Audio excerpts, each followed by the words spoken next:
everybody, welcome to the Tournament Center here at Pro Tour Return to Ravnica in Seattle. I'm Brian David Marshall. I'm here with Gerry Thompson. We've spruced the place up a little bit since the last time you've been here. Yeah, it looks good. I like it. So you've been playing, we're deep into day 2 of Pro Tour Return to Ravnica. You've been playing Modern. You guys had a spicy brew for this deck, the Star City Blue team. Yep. And you guys, this deck's pretty awesome, except... John's kind of a bad matchup. And so what were you thinking your matchup was coming into the event? Well, I think it's basically like a numbers game. Like, we thought initially there'd be like 15%, and that could be give or take like 5% either way. You know, like maybe people just like move off it. Maybe more people are like, oh, I don't have a deck, I'll play Jund. And as it turns out, it was 34% of Jund in the room. So my initial thought was that if it even is as high as 30%, and I go like 7-3, like my matchup against anything else is pretty good, but my Jund matchup is pretty bad. So, you know, 7-3 is a good record constructed, could definitely top 25, maybe top 8, so. So, long story short on that, you are undefeated in Modern. Against not Jund. However, played 3 Jund decks in the first 5 rounds, so pretty bad. Matchups like maybe 20%, like you can get them dead, but it's really hard. But if you're not playing Jund, if perhaps people are playing some of the Second Sunrise decks we're seeing, yes, some of the Infect decks we're seeing. That one might be tough. That one's a race. But yeah, any of the combo decks that are just like a little bit slower, yeah. If they're like a sometimes turn 3 deck, but usually turn 4, even if they win the die roll, you can still kill them because I can kill on turn 2. So let's take a look at this deck. It's a pretty crazy deck. We were excited about it on day 1. It's Elemental combo deck. Don't have a better name. So. I mean, Rich Hagan wants to call it Nivmagus. Yeah, I heard that. I don't know. Do whatever you guys want. It's cool. We called it Elemental combo. So, Nivmagus Elemental. Starts with this guy. So my buddy, Brian Gottlieb, sent me this deck list. It was a little rough, but he had Nivmagus, Kiln Fiend, and I wanted to spice it up, make it a little better, see if we could make it a contender for the PT. And as it turns out, both these guys are elementals, and we needed more ways to kill them. So what better way than the Flamekin Harbinger, right? Right, which from Flamekin Harbinger, 1 drop in red, you play it, you get to search your deck for a Nivmagus Elemental or Kiln Fiend. Yeah, depending on the matchup, depending what's in your hand. So explain to people how the Nivmagus Elemental works. All right, so the deck's a lot of moving parts, and for the most part, it's like a resource-based combo deck. Like, you need a critical mass of things to kill them. It's not just like a 2-card combo. So with Nivmagus Elemental, we play 16 0-mana spells. So let's go to the next slide, which is which we have our Phyrexian mana spells. So these are 12 0-mana spells, blessing to get our guy through. Sure. But so what you're doing is you get to exile any of these spells. Right, yeah, just with a Nivmagus in play. On turn 2 or turn 3, I want to play as many spells as possible, pump my guy up. Sometimes, like, you will use Growth to save your Kiln Fiend, or Gutshot to kill a blocker, or Probe to look at their hand, but for the most part, these are all getting exiled. Right, you can still use them for what they're originally intended, but mostly they're just 2 permanent counters. Double battle growth, yeah, whatever you want to call it. So Gitaxian Probe, Gutshot, Mutagenic Growth, Apostle's Blessing, I think an underrated card coming into this event. Very underrated. Basically counterspell for 1 mana if you're trying to kill them with creatures, you know. There are a lot of decks in the format that have blockers. It's kind of weird, right? So you need ways to get it through, and this is the cheapest, best one, protects from removal, does lots of different things, so. Okay, let's take a look at some of the other spells that you're using. Okay. All right, we'll start over here. What? No, ignore that. So Ground Rift. Did you even know this card existed? I remember it from Limited, and like always going like, should I play this? No. Okay, so say you play turn 1 Nivmagus Elemental. Sure. You turn 2, they probably just play like a tap land or something, they're a slow deck, and you go 0-mana spell, remove it, 0-mana spell, remove it, 0-mana spell, remove it. Ground Rift, create a bunch of Storm copies. Storm. 1-mana Storm card, and you can exile all the copies.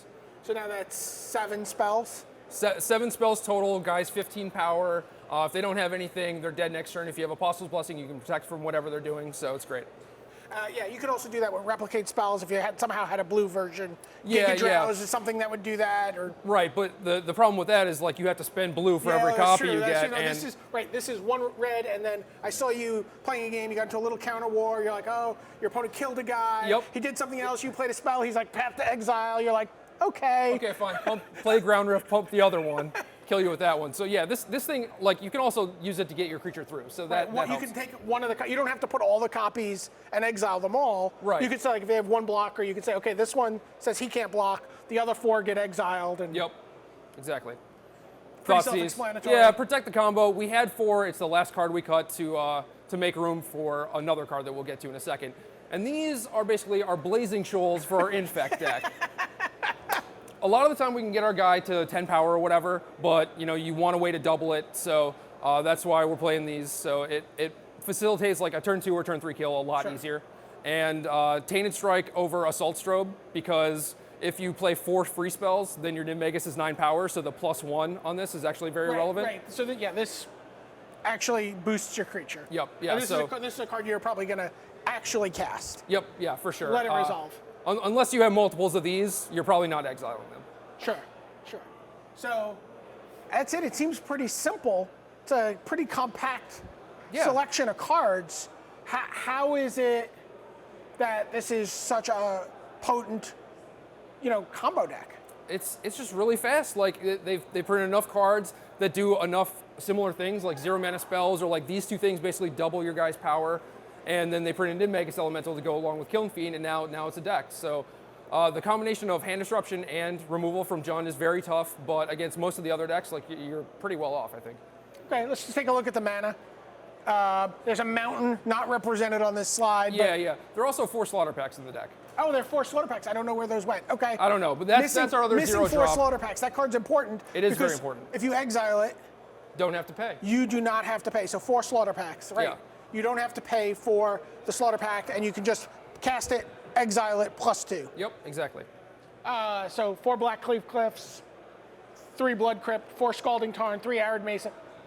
Couple Gemstone You dusted mines. off the Gemstone Mines? Yeah. I like Weatherlight. This is a time spiral one, but it's okay. Why Gemstone Mine? Well, you want a fetch dual mana base for the most part, but you also are taking a lot of damage from your PHYREXIAN spells. So like especially post board, after people bring in a bunch of more removal against you, the games can get a little grindy, can become a race.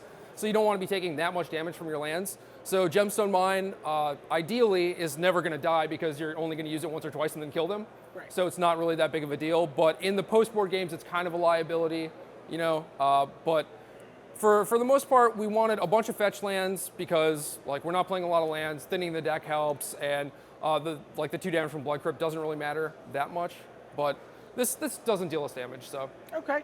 Let's just take a look at the sideboard. There's a really interesting card I want to talk about. Yeah, we got some sideboard plans. It's not the 4th Thoughtseize. No. It's the Clout of the Dominus. I had to look this card up when I'm looking at the deck list. I went through Gatherer. I did a little search, came up with Flamekin Harbinger and that, which were the 2 big finds for the deck. All right, so when you talk about that, like, what are you doing when you say you went through Gatherer? What are you looking for? What are you doing? Anything. I don't know. You just look through every Magic card ever that's legal in Modern? Pretty much. At one point, I changed it to like 3 mana or less, so I didn't have to go through every single card because I'm probably not playing anything that costs 4 mana or more. So anything that just like sparks my interest, maybe makes me think they could be useful in a certain situation. So Clout is one of those cards that in the post board games against, say, like blue, white, red Delver. Right. They're going to have a lot of removal. They have Snapcaster Mage also. And if you ever stick this on a Nivmagus Elemental, they're in the abyss. They have to chump block every turn. And they're one of the decks that can actually do that and still kill you because all their guys are like 1 mana. So you do need the Pyroclasm. So if you play this on your Nivmagus Elemental, it gets haste. So if you just played both that turn, you can get in. It gets Shroud. So it's a 3/4 Shroud. And then even though it has Shroud, you could still use its ability because that's an innate ability. You're not targeting it. Some things can come up where like you can't Apostle's Blessing it or Tainted Strike it or have a target for Slaughter Pact or Ground Rift or anything. But for the most part, they're playing creatures or you Flamekin Harbinger for it or something. So the Shroud doesn't actually hurt that bad. And then, so explain the synergy between these 2 cards against Delver. Like I was saying, Delver, one of those decks that has a bunch of low casting cost creatures. They can like play 2 guys in the early turns and then just play a guy from each turn until the game ends, and they just block with that guy while they're hitting you with their other 2 guys. So you need Pyroclasm to reset the board, and then at that point you have this big creature that's in play that's hitting them, and they can't really come back from that. Okay, so Inquisition of Kozilek, Dismember, 2 more Flamekin Harbingers. When are you bringing those in? Okay, so the Harbingers and the Faithless Looting facilitate the Pyroclasm Clout plan. Okay. Against Delver, we basically cut all the Tainted Strikes, Assault Strobes, a couple Kiln Fiends, a couple Apostles' Blessings, and then we're just all in on Nivmagus Elemental. Okay, this deck looks fun. If you're not seeing a lot of Jund players in your area, you might want to try this deck out. For Gerry Thompson, this is Brian David Marshall signing off from the Tournament Center.